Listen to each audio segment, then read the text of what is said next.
Welcome to the Pitch BTCC programme, post Brands Hatch, where we had lots of action on track. I'm joined by my guests here this week. He's probably the man who led most laps at the race weekend. She's Scott Stringfellow, who's the safety car driver for the British Touring Car Championship and all the supports. We'll be having a chat with Scott about what that entails and how his day goes at a TOCA race event, but also his race career beforehand, and also what was his day job, but maybe that was really a night job a little bit the time before. But joining him as well, we've got current British Touring Car star, I can probably say now, star Jake Hill, who drives for the MB Motorsport accelerated by Blue Square team. It's taken me 2 years to work out how to say that. Well done. But who had a character building race weekend, I think. Lots of ups and downs, but we'll come to Jake later on in the programme. But first of all, Scott, how did you get involved with being the British Touring Car safety car driver? Well, I got asked, basically. I was an instructor, I still am actually a racing instructor for quite a while, and I was working at the Ian Taylor Racing School at the time. I'd actually done a little bit. Whereabouts is that based? Based in Thruxton. Based Sorry, in Thruxton. Actually, like everybody right. knows. Yeah, it's at Thruxton. But I've had a large, extensive career instructing at different circuits. I also did a little bit for British Superbikes. I was in the doctor's car for a bit at Donington some years before. I think probably somebody said something somewhere, because apparently they decided they were going to change their crew for the touring cars safety car in 2005. And myself and my then colleague Peter Harris, who also worked at the Ian Taylor School, but generally he was in the pit lane or marshalling, and we got thrown together. We got asked by Ian Watson, who is to do with the BARC, and said, look, would you like to do the safety car British Touring Cars next year? And I kind of went, let me have a think about that, yes.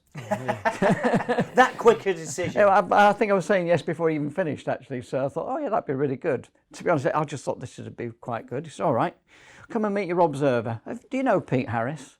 And he works at the track. I've seen him doing well, he'll be your observer. So he threw us together, and we kind of, so at this party, the good thing is he was holding a pint of Guinness at the time, which I thought was a brilliant start. So we had a good chat, and then we started the following year, at the beginning of 2005, at Thruxton, I think was the first round. And yeah, it was the start of what has now become 17 years I've been doing it now. Yeah. So you worked together that long? Well, I was with Pete for 15 years, and then unfortunately he got ill. And then I've got a new guy now who was trained by Pete, which is really good. And what's his name?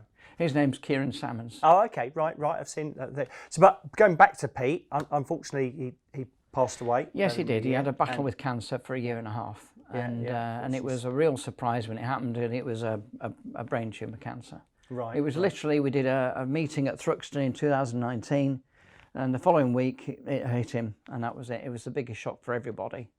And he did his best to fight it, and unfortunately, it just got the better of him. Well, it's such a sad thing for all his friends and obviously family.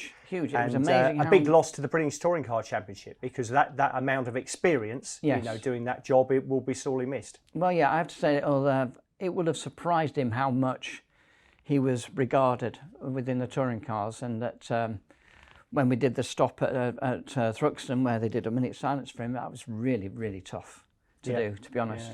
Yeah. And there's times I kind of still miss Pete, because we travelled a lot to the venues. He used to come to my house. I picked up the Porsche Panamera. He'd come to my house, then we'd go off and we'd stay places. We've been all over the country and everything. And I kind of missed that a little bit recently. No. So I kind of got used to him coming to me, whereas Kieran lives further up the country, and it's a bit more of a... So it's such a long time working together, and then moving on from there. But that's, your day is so busy, because I tried to interview you at the weekend, and I thought, well, there must be lots of downtime being the safety car driver. No. But a lot of the time is waiting, isn't it? You're waiting for an incident to happen on track that you can get involved with, and the key word, it sounds really obvious, is safety. Yes. You're there to neutralise a situation so the marshals can work in a safe condition to make the whole job safer for the drivers, fans and the marshals. Well, my day can be long or slightly shorter on a Saturday, depending on where we are. Because at places like Brands Hatch, Donington, Silverstone, we get to lead the cars to the grid, and that's all the supports. Obviously, touring cars, they do their own thing, and when they're on the track doing their qualifying and stuff, we get a break for a while. So, but when you're doing the qualifying stuff, all we're doing is taking them to the pit lane, and then we come back. But that starts early in the morning at Brands and at Donington. Other meetings like at Thruxton and Croft, let's say, they go straight from the assembly area straight out to the track, and they don't need us for that. So that's quite good when we get those, where I don't have to start until halfway through the day, but I still get a lot of races. Brands Hatch of the weekend, we had 6 races on Saturday, and I think it was 10 or 11 on Sunday, so it was pretty flat out. Yeah, so and especially Sunday, I don't stop. No, that's exactly right. So laps led, because you must lead more laps than anybody in the whole Toker paddock. But some days, yes, has to be said. At Snetterton, there wasn't that many safety car laps, and I was expecting to get, because Snet's got a lot of runoff, so if mistakes are made and you get back on again, there's less chance of a big shunt. Whereas if you do it properly, yes, we're out there.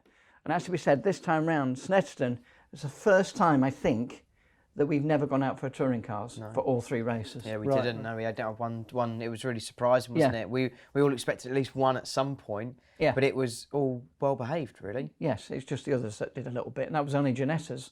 I only did 7 laps that whole weekend. It was just weird. Well, was that a lazy day for you? I hope they cut your day rate. No, no, don't give them ideas like that, Shaun. That's not on. So safety car restarts, while we're talking about that. Jake, you've had a few of those from the front. Obviously, it's controlled by the man who's at the front. Everybody else is led by him. So how does that work? What's your take? And is there any interaction with you and the safety car driver? Well, the only interaction we get is obviously the lights that are on the top of Scott's car that he's driving, the safety car at the time. And the way we get a signal from him is once the lights go out on the roof, it's up to the leader. So if I'm leading, it's up to me to then control the pack. And obviously I can go within reason when I want then to start the race again. So it's really interesting to sort of wait. You're anticipating, you get on the radio from your team manager, okay, safety car in this lap.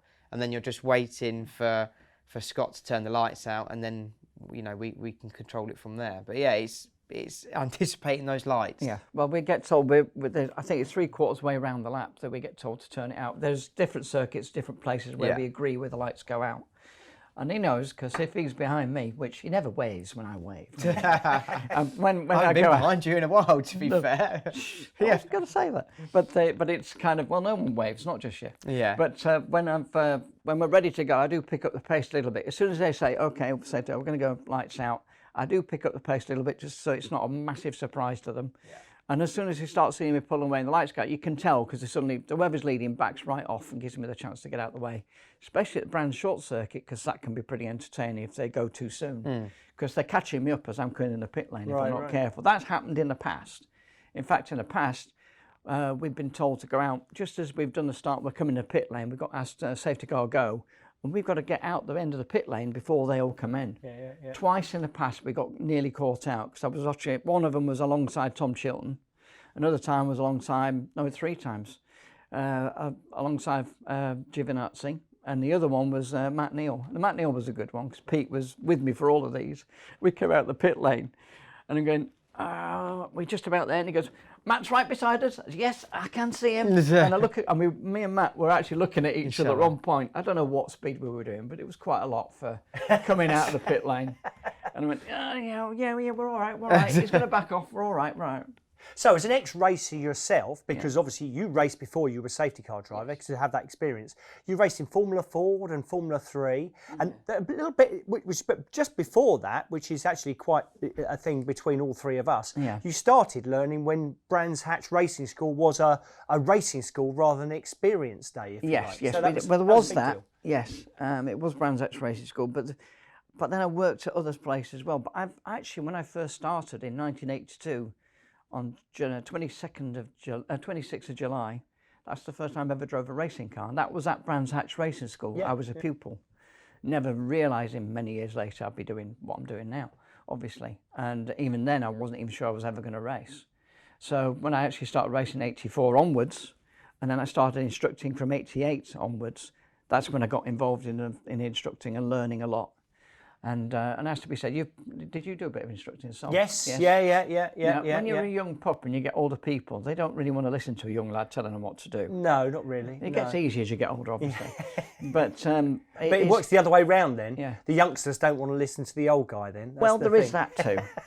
But when I got out of the racing side after doing Formula 4, Formula 3, I did a bit of saloons as well. Right. So I have tested saloons out. I did British saloon cars. Right. With a Cosworth Sierra Sapphire, which was great. And I did the Spa 24 Hours in '91 as well, in a Cosy 500, but neither of them were four-wheel drive. They were both the rear-wheel jobs, and it was entertaining because everybody in '91 had a four-wheel drive one, and I'm faffing around with everybody else. But so you had a lot of support from your dad to start your racing career. Straight away actually, more or less. In '84 I had nothing on the car. It was just a red Reynard. In fact, I had a white Lola at Snetterton. Was my first race. I didn't finish that race. No, I think I passed the second race. I got involved in some shunts at the beginning and then went off at Sear Corner, the old Sear Corner. Yes, yeah. It turned sharp left and put me in the turnip field. So Right. well, I'm going to do a Graham Norton now. So I read your book, King of Clubs, which is I mentioned some racing in that. A little bit of racing at the start, but you mentioned that actually because I think the family was getting a little bit nervous at the start because crashing seemed to be quite a big deal. Yeah, well, my mother was more worried. My dad was kind of, Scotty, he's got to try these things. But he had these odd moments as well. But I got to instruct him a couple of times. Oh, okay, right. Which was entertaining in itself, because both of them were... I think he's quite a strong character to try and instruct. He's a nightmare. He was an absolute nightmare. Look, you know what dads are like. Yeah, absolutely. I mean, your dad raced, and there you are. Mine never did. But at the end of the day, he had to go at a pro celebrity race at Brands Hatch. I had to instruct him for that, which was entertaining because he didn't want to brake for paddock. I said, "You got to brake." He says, "Why?" I said, "Because it's a corner." At some point you're going to be going through this point where if you don't brake in the right place, you're going over there and you're not coming out. But so it was quite entertaining having him as a pupil. I did it at Donington as well, which is even funnier because it was on TV. All right, okay, that's great. So, thanks very much, Scott. We're going to be coming back after the break, and we carry on talking to Scott, but also to Jake Hill, find out how his season's gone so far. Join us then.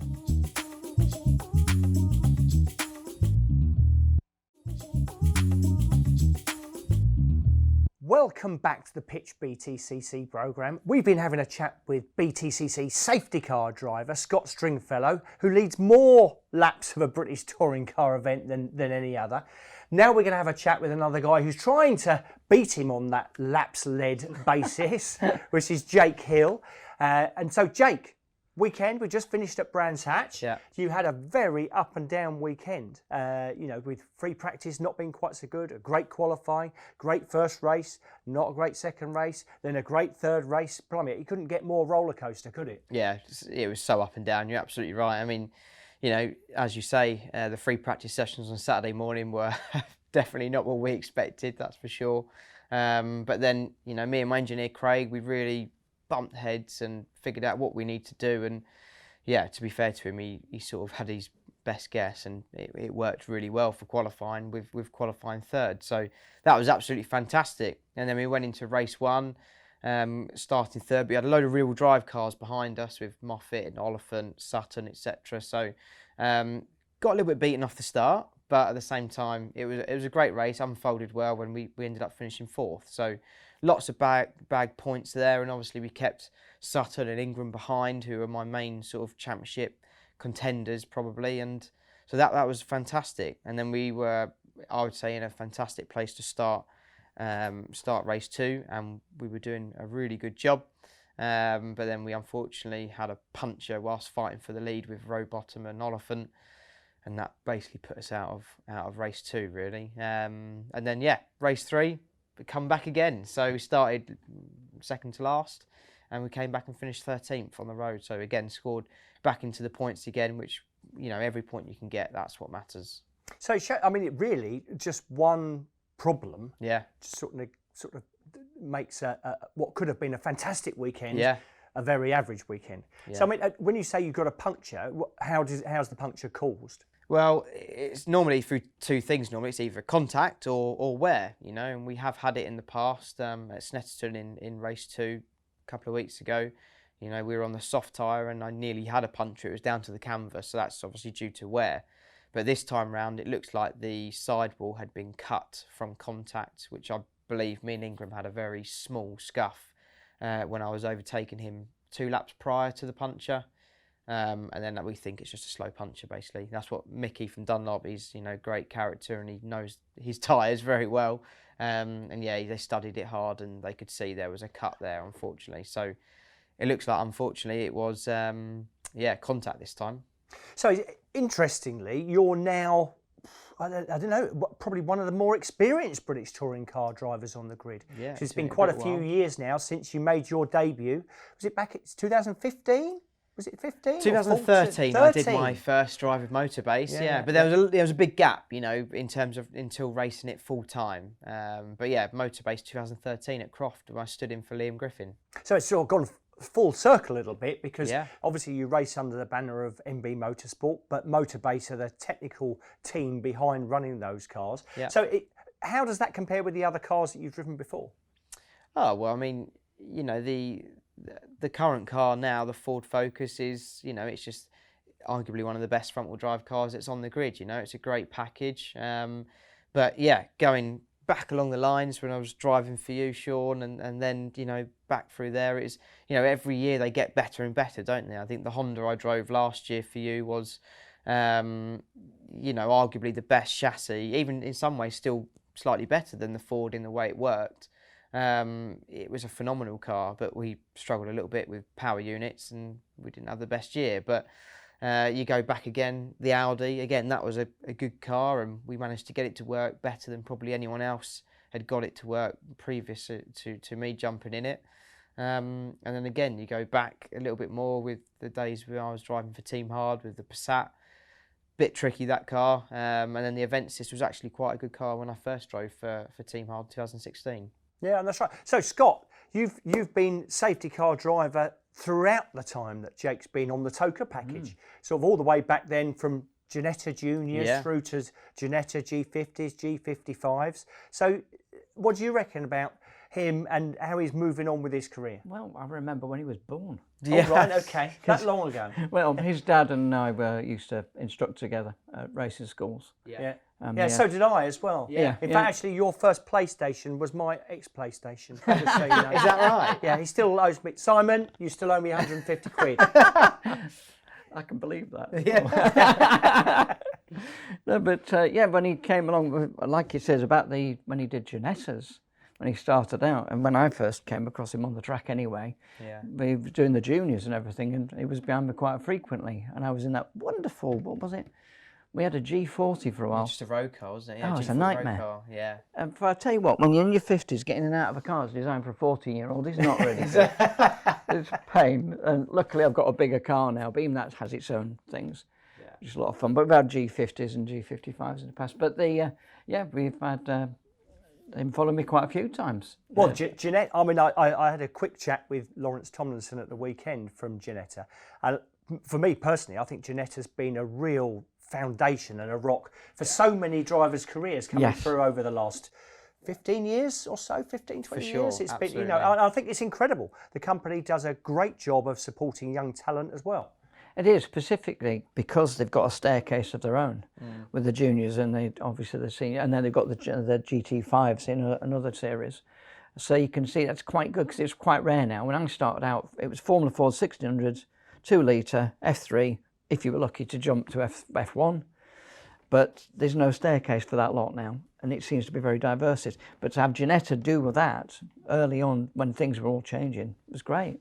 Yeah, no, so, I mean, Jake, as well as British touring cars, you're quite busy on track, aren't you? Because you do obviously, you do instructing, which we can talk a little bit about as well, but also something that everybody's interested in is historic motorsport, which is a burgeoning area. And I know you do a lot with John Danby Racing. That's right, yeah. JDR Motorsport, you know, they're fantastic team. You know, I do pretty much all of my historic stuff with JDR, and I've had some, you know, amazing experiences and times racing with Rob Fenn, who's one of the guys I share with in the Mustang and Lotus Elan 26R, and now more recent times with Simon Watts. So we've recently been testing a Panos LM900 car from 2002.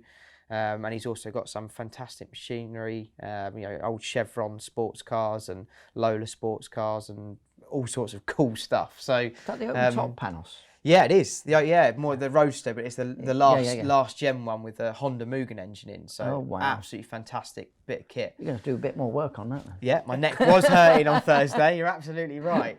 To be honest, Shaun, in some ways it's a lot more fun than racing a British touring car, because it's a lot more relaxed and the cars are what dreams are made of. When some of those cars, the Mustangs, the Lands, they were around when you were a kid, and they're cool cars, aren't they? Things you always want to drive. And for me, growing up, there were things I always looked forward to potentially driving. So it's a different sort of pressure, though. Even though you say it's quite relaxed, you've actually got somebody it's their pride and joy. That's and right. They're usually quite expensive pride and joys. Yeah. And you're sort of looking after their race weekend a little bit, because you've got to be on track, and it'd be quite easy.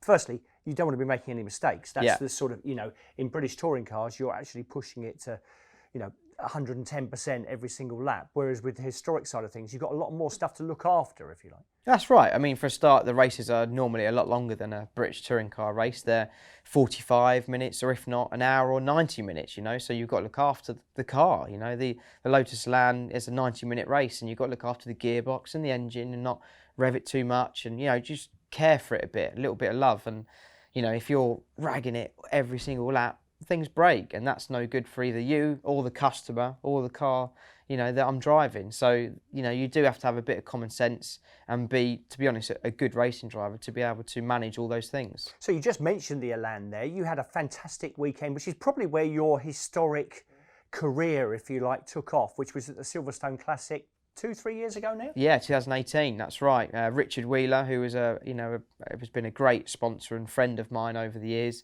He owned the Elan at the time, and now Rob Fenn owns it. But at the time, Richard owned it, and he said, come and do the Silverstone Classic, and we did it. I drove by myself in the 90-minute race, and I think it goes down as one of the best races in recent Masters, Historic, and Silverstone Classic history, really. I fought off the big Jaguar E-types, Cobras, all that type of stuff, real big V8s, and I fended them off in a little 2-litre, Lotus Elan. It was an absolutely fantastic race, and we managed to win it outright. Well, that's one of the things about historic racing, wasn't it? Because that used to be the big thing of the different classes, and you used to have the minis against the big Mustangs and things like that. So that's sort of come into the modern day, if you like. But you did some saloon car stuff as well with the RS500s. Have you ever thought about doing a bit of historic racing, Scott? I'd love to do historic racing, but I just don't have any connections or the money to do it, which is a shame. I still harbour a deep-seated love of wanting to have a go in an F1 at some point. I just know it'll kill me. So do I. I'm 55. It'll kill me within 4 laps, but I'd like to try, at least. But exactly. So I have harbour that. Also, I would love to have done Le Mans, and I didn't do that. So just Spa 24 Hours, which was fantastic. But I'd love to have done a Le Mans. You've still got a chance to get in there, I'm sure. Well, that's one of your big things, isn't it? You're really keen to get to Le Mans. Yeah, it is. I absolutely love the British Touring Car Championship, but there are other things I want to do eventually, and some sports car, high-end sports car stuff, and Le Mans specifically, that is absolutely top of the tree for me. So if there's ever a chance to go and do sports cars and do Le Mans, that is 100% where I want to be. You're going to have to get into your team boss, Mark Blundell. Well, yeah, funny you should say that. He knows a few people, he does. Yeah. So what? Thanks very much. That sounds good, and Le Mans is a fantastic target to have. So join us after the break when we're going to be having more stats. Not from Matt Stat this week because he's away on holiday, but he's left it in my capable hands. So I'll be passing the stats on to the guys and see if we can find out a bit more information and dig a bit deeper into some of these cars, of their history and how many races they've been winning.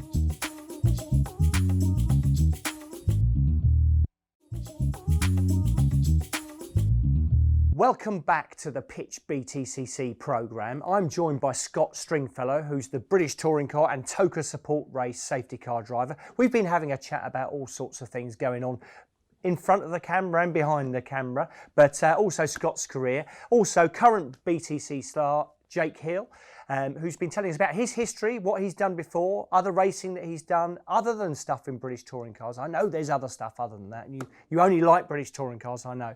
But this week, normally we'd talk about stats on the programme, and we'd have Matt Salisbury from inside BTCC. He's gone on holiday. I mean, what sort of professional is he? But what he has done is he's sent me his stats through. So I'm going to take over from Matt. I'm going to say some of the stats talk about some of the stats that we've got and see what the guys have to think about it. So I've put my glasses on to be able to read these. So one of the big winners from the weekend was Tom Ingram, who had a fantastic weekend. It was actually Tom's 4th win at Brands Hatch and now has a total of 18 in his career, which you can't believe really. He still only looks like a lad really. But that is quite interesting because that draws him level with the total number of wins that John Cleland had in the British Touring Car Championship, who was obviously a fantastic star from days past in touring cars. Have you had any interaction with John Cleland, Scott? Not that you're that old. No, not like you say that, but when I was doing F3 in the 80s, he was a hot shoe in touring cars, and I got to know quite a few of the guys that you know the names of, like Tim Harvey. I did Formula Ford with Tim Harvey. And some of your other guests in the past, Gary Ailes, I did Formula Ford with him, and with Mark Blundell. So there's quite a few of them from that era. We all sort of doing our own thing in different areas. But yeah, so I do tend to see touring cars and how people change along the way. Obviously, Matt Neals took a step back, and Jake and Tom are becoming elder statesmen steadily the longer the pair of them are in it, and they used to race against each other. Yeah, that's right. So, because you've been banging wheels with Tom Ingram for over 10 years now, since I was 15. Yeah, so it's it's been good. I can read Tom like a book, I think, and probably the same I'm for him. sure he'd say the same. Exactly. Yeah, no, we actually had a great time racing against each other at the weekend, and he did a great job. He was just behind me in the race that he did go on and win the race. So that's a bit gutted because I think I could have definitely clinched that win in race 2. But yeah, me and Tom have been racing together for an awful long time. He's a great driver. He's been doing it a long time now, longer than I have in touring cars, and yeah, he's obviously proven his worth, and hopefully we're going to have a good fight together to try and win this championship. Well, I know he works incredibly hard to get the budgets together, and that's something that we've touched on in the previous 2 programmes, because it's just a fact of life that racing cars cost a lot of money to run, and there's various different ways that money can be put together. But I mean, you as a family with your dad Simon as well worked really hard to get your part of the budget, if you like, and working with MB Motorsport and also the Motorbase team. How does that work? I mean, without going into the pounds and pence about it, but it's hard work, isn't it, to get that sort of budget together? It's the hardest part. The driving's the easy bit, and finding the budget to go and do it, that's really, really, really hard. And it's just it's an ongoing battle, to be honest. Nothing, it never stops. You're always trying to find new partners, new sponsors to keep the ball rolling. But ultimately, like you say, racing cars, they're not free to run. They're very expensive, and the money's got to come from somewhere. And the teams can only provide so much team sponsorship, if you like, to maybe make the deal a bit easier. But at the same time, we as drivers still have to bring a budget. And so me and my dad, Simon, we do a lot of the hard work, being part of MB Motorsport. Mark and Alex and the team there at MBP, they also help as much as they can to come up with ideas of ways to get budget. So it really is a big effort from all of us to try and get the ball rolling in order for us to try and race at a competitive level. Well, another driver who works really hard at making it commercially viable is Adam Morgan, and he had a really popular win at the weekend with the new BMW. So I mean, a lot to learn with the new car coming out, but managed to get a reverse grid win, and I know he was delighted with that. That was his 3rd win at Brands Hatch, but his 9th career overall. Now that draws him level with Will Hoy and David Leslie, and 2 big names again who are sadly no longer with us from the Super Touring days. And again, it was quite interesting because we had Gary Ailes on last week, and he lost a drive to Will Hoy because Will Hoy brought some other money, as well as being very fast. He also brought some money from Securicor in. So commercial requirements aren't anything new, Scott, are they? No, not at all. I mean, I'd say I was extremely lucky by having a dad who was well known and a business, and he put it on my car. And to be honest, it had its own pressures, because I wasn't just going home in the 80s to after a day's race to see my sponsor, but it was my dad as well. So it had its own pressures. It was like I really couldn't get away from it. I couldn't like say I'll phone the sponsor tomorrow. I'd see him that night in my early days. Yeah. And but then finding the money to go, I found it hard myself, because people always think I've got a pot of money and I don't need it. So I lost a lot of potential sponsors because they weren't interested. Whereas you get like Jake and Simon together. Simon, I know, he's like a dog with a bone anyway, wherever he does. So, you know, and that's the right attitude. You've got to go in there and just keep finding and trying to find the right audience and the right sponsor to go with you. And that's the hardest bit more than anything, I think, because sponsorship is hard to get. And it's going to be more so for a little while. Obviously, the pandemic's made a lot of big changes. Some massive companies, a lot have gone down, and it's going to make it harder for us all to keep going. But there are people out there who are still enthusiastic, want to put motor racing in the forefront, put their names on the cars, and the fact that touring cars has managed to keep going as we are and put on a good show, that will keep it all going. Well, I think you're completely right, because I think because British touring cars and all the teams who deserve a pat on the back and drivers fought through last year and kept the ball rolling, if you like, I think that's at least kept some momentum going and keeping sponsors on board who maybe would have dropped out if the series had stopped. But I mean, going on from there, so Tom Oliphant was another driver who had a fantastic run at the weekend. He surprised me. He did, yeah. I never thought he'd be that good at getting and staying up the front. That's it. I'm nothing against him as such, but I never saw him until, you know, that happened. And Adam Morgan, he has ups and downs. He can have sporadic times, but I have to point out, I don't see the end of any race. When I get the cars to call to stand down, I go off and do the next thing. Yeah. So I never see the end of any race. So if Jake's leading a race, I want to see it, but I don't get to see the end. I've got to go.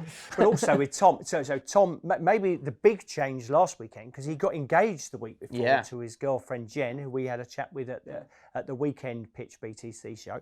But he seemed very relaxed. I've got to say, he seemed very relaxed. I mean, I know Dick Bennett's was over the moon. I mean, he was really, really pleased. Didn't have a great day on maybe the other side of the garage with Colin Turkington, who I spoke to his wife Louise at the end of the day, and I think she said it was his worst day in British touring cars since 2003. Wow. So and I know that's a statistic and a half. Well, that's right. Their debrief went on. Oh, and I was waiting for an interview with him, and it's 2 hours later. He was still in the back of the truck. There's a lot of chat going on there. It's not a great day at the office. But having said that, he was very strong at Snetterton the race before. Yeah. I mean, you've raced against Colin, especially in race 3. You had a good old ding dong with him. Yeah. You know, so how do you find Colin when you're racing with him? Colin's great to race against. He's arguably one of the fairest, racing drivers that's out there. So I personally really enjoy racing against Colin. He is extremely fast. You know, he has nothing to prove to anyone. You know, he is Colin Turkington. You know, he's the real deal.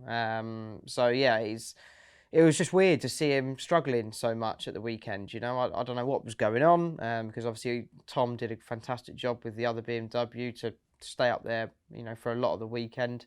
But in race 3, I still, to be honest, I still managed to catch him quite quickly and get past him when I was on my way through in race 3. Well, so BMW, we lead on to, had a fantastic weekend. A few ups and downs, obviously, within them, but 2 race wins. But they've been a big supporter of British touring cars, and I think they came within 5 race wins of Vauxhall now, because they've got a total of 133 wins. Wow! But I mean, and Vauxhall sort of was a big name, but also we had Jason Plato being, well, from the TV footage, looked like he actually got a podium, but he was just pipped at the post by Aidan Moffat at the end. But it's great to see Jason still up there and fighting the young guns. Yeah, and I think he's up against it somewhat, because obviously he won't like me saying this, but Jason says what if it says anyway, because he's marmitey, as he likes to say. But he's the older he gets, I know he can lose a little bit of edginess, but he still has it, and he pulls it out of the bag when he needs to. And sometimes he's turning into one of those guys that he will push, but if he knows the car's not got it, he'll just do as much as he can without going over the edge. And that's why you don't see him falling off the track anymore or anything. He's not overdoing it. Whereas in the past, he used to push quite hard and get involved in things because he was pushing the car further than it was able to go. but now he seems to have got himself together. And I don't think he's in the right car for him, to be honest. Vauxhall's a great little car, but I don't think it's the right one for him. I think if he was in something like the BMW, you wouldn't see him for dust. Right. Okay, that's interesting. Because you had a little bit of a run-in with Jason at Thruxton early in the year in qualifying, and again, he's quite confident, isn't he? As he said, he said to me in an interview, I think it's confidence, Shaun, it's confidence. But I mean, how do you get on with Jason? Oh, he's a teddy bear. He's all right. You know, he's fine. You know, I had a good chat with him at the end of race 3 there, in the pit lane. You know, when we all get out our cars, and yeah, he's fine. You know, he can be a naughty pickle at times, but yeah, it's just Jason. He's just different breed, isn't he? You know, he's been around it for so long. He really is, you know, the old bloke on the block, and he's still doing it. He's great. You know, it's nice to race against him still, but yeah, he did mess me up a little bit in qualifying at Thruxton. So whenever I speak to the fans at the track, Jason Plato is always one of the names that gets brought up as being a fan's favourite. And when we come back from the break, we'll be seeing who voted on the Pitch BTCC app for their driver of the day. See you after the break.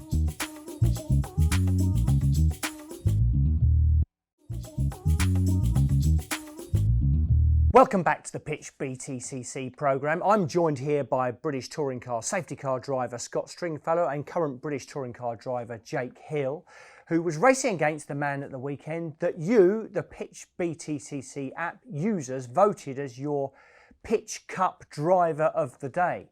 Now, last race at Snetterton, it was Ash Sutton. The race before that, it was our current guest, Jake Hill. But Ash Sutton nicked it again at the weekend, and not surprisingly, I thought he drove fantastically well with lots of ballast on board. Let's hear from Ash from the weekend and see what he thought about winning it for the second time running. So I'm here with Ash Sutton, who's ended up being the most popular man again with the Pitch BTCC app users, as he's been voted driver of the day again. I'll take that 2 in a row. I'm going to try and top that at Alton, but no, fantastic again. It's a mega weekend for us at Laser Tools Racing. Not just for me, but for the team. Aidan's done a fantastic job as well. So, yeah, I appreciate all the love. No, it's great. Well, it's great for the team as well, because you've got the team award as well. So the most points scored by the 2 cars of any team over the weekend. Yeah, and it was nice. It was a nice way to send off Will, who was my number 1 last year. Aidan's number 1 this year. It was his last meeting with us, so it was a perfect scenario to top it off with Aidan's podium and sending him off. So yeah, fantastic for the team. Well, moving on to Alton Park, a great circuit for you personally, but also a great circuit for rear-wheel drive, and you're leading the championship still. Yeah, I don't know if it's great for the weight though, Shaun. Let's be honest. Come on. Not up Clay Hill. It's not great, 75 kilos. There's a lot of stop and start, isn't there? Jesus. But yeah, look, it is meant to be a rear-wheel drive car track, shall we say? But yeah, I think the weight will play a big part of it there. So we're just going to have to go there and try and do the best job we can on the Saturday and roll it out on the Sunday again. No, fantastic. I reckon at the end of the season, this weekend's going to be quite important to how the championship dice rolls. Yeah, it's quite funny. You laugh and say, "Oh, we only extended it by 1 point," but you know how this game works. That 1 point can mean the world when it comes to the last round. So, yeah, I'm chuffed with that. It's a fantastic weekend. Well, fantastic. Some great results for you and the team. Yeah, no, thank you. So Ash looked super happy to have won the Pitch Cup for a second time running, and who's to say he can't win it for a third time running when we go to Alton Park, which is in a few weeks' time. But before we get to Alton Park, just let you know about the Pitch BTCC app, which if you guys can download it, you can get involved in the conversation, join in with questions to some of our guests here in the studio, but also at the circuit. There's also chances of getting involved with voting for your driver of the day, and also getting involved with winning the Pitch shirt as well as we go on. But there's loads of information on there to know exactly what's happening behind the scenes in the British Touring Car Championship.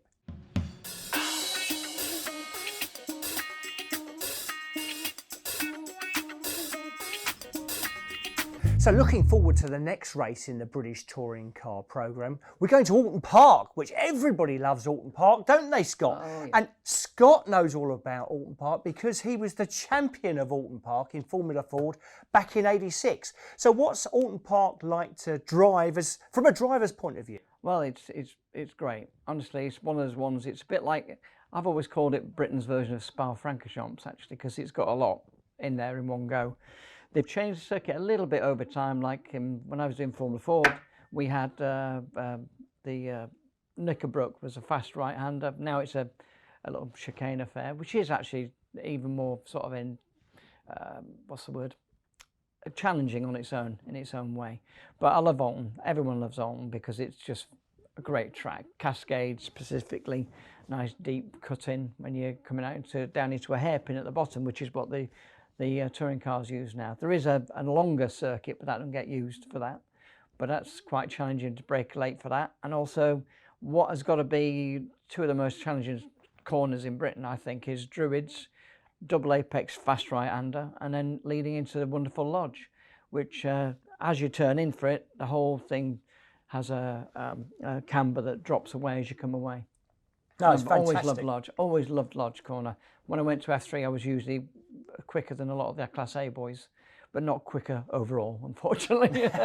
But yeah, great circuit. No, so great. So Jake, you've got some happy memories and also not so happy memories of Alton Park. So it was a couple of years ago now. You won the race, but you did have a little bit of a running in with Matt Neal, which, I mean, talk us through that and how that day went for you. Yeah, well, first of all, Alton's a fantastic place, as Scott said. You know, I thoroughly enjoy racing there. But yeah, that specific day in 2019.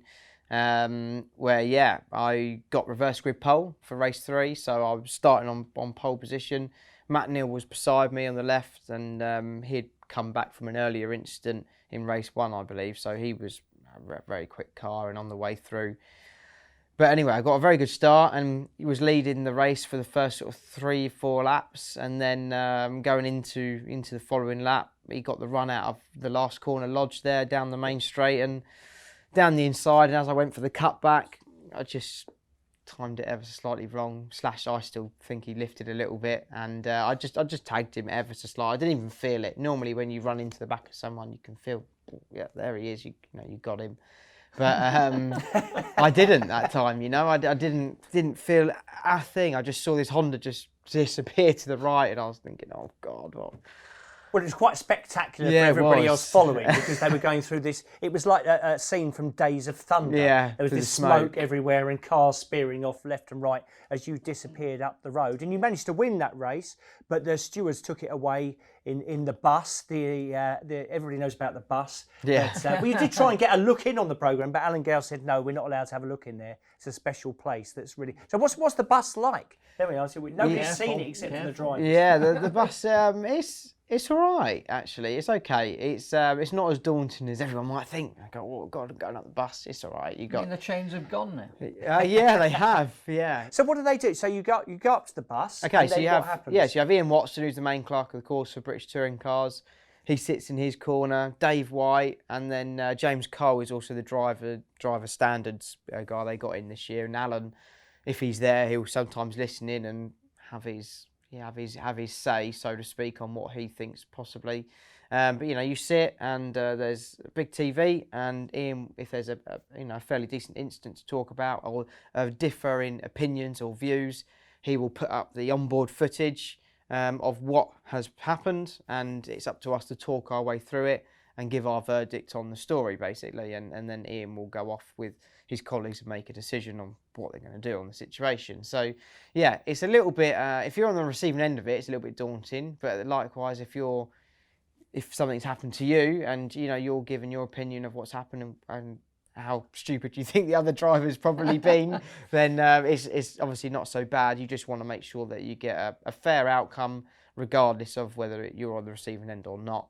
And I think there's no better person, to be honest, than Ian Watson. No, that's right. I, to be honest with you, I think what everybody wants is just consistency within the rules and regulations. And I've got to say, I thought last weekend was spot on. There was a bit of contact, which actually did, and I thought there would be some penalties handed out. But actually, I thought there were some good, sensible, consistent decisions.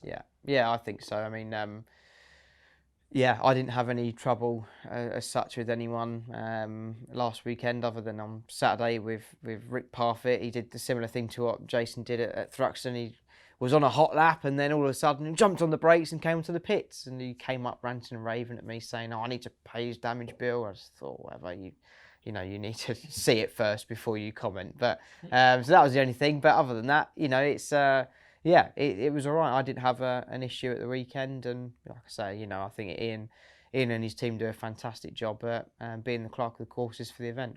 So we have got a bit of a gap now because there's a slight change in the schedule, but we usually have a summer break. So going into this summer break, I mean, there's testing at Alton Park, but what sort of things, I mean, what are you up to, Scott, when you're not doing safety car driving? Well, right now, these days, I've got myself a nice little job of being a bunch of guys, in fact, a couple of one of the touring car guys is doing it as well, and that's a new car, it's an electric car, and it's a Polestar. Oh, right. Oh, they look electric fantastic. car. Yeah, I think it's quite ironic how I've gone from being in nightclubs to working for a car called a Polestar, but let's not go too deeply into We'll that. probably leave that one. But yeah, but basically it's electric car, and we're showing people that come along, and they go away and order one online afterwards. Yeah. And I've got to say, it's an impressive car. If I had the money, I'd have one. I Yeah, really no, that's would. right. And how about you, Jake, in this gap? I mean, you have you got lots of other work that you do other than going to race circuits? Yeah, so I'm a driver coach during the week. That is the day job, so to speak. But also, so as well as doing that, we've also got the Festival of Speed coming up. I can't say exactly what I'm doing yet because it hasn't come out, but looking forward to being there and doing the shootout. And then also, some testing with historic cars as well. We're back out in the panels in a couple of weeks and doing some really cool stuff with John Danby Racing. So, really looking forward to it. So I'm busy. I'm at the track all the time. We've also got the the Goodyear tyre test now at Alton Park next week. So not too long to go before we do that. And that's just going to be a 2-day test for all the touring car teams, where we will be, testing. We're going to specifically be testing the soft tyre testing a bit, but also getting to grips with my Ford Focus a little bit more. So that's quite important because testing is restricted during the season. So that's right. really the only testing you're going to get mid-season because you can't go to a track that you haven't already been to. So it's really important for the teams. Yeah, very, very important, and it's come at a perfect time, to be honest, because, we struggled on the soft tyre at Snetterton, so we really need to understand that tyre moving into the latter part of the championship. But also, there's still things I don't know enough about my Ford Focus yet to be able to deliver what I think is the maximum. So I'm really looking forward to the 2-day test, trying lots of different things. Probably half the stuff's not going to work, but hopefully the other half we will find that will benefit us in the long run. Well, thanks very much, guys. That's great. Looking forward to the next round at Alton Park when hopefully all the fans will be back because hopefully COVID restrictions will be lifted. Thanks for joining us this evening and look forward to seeing you again.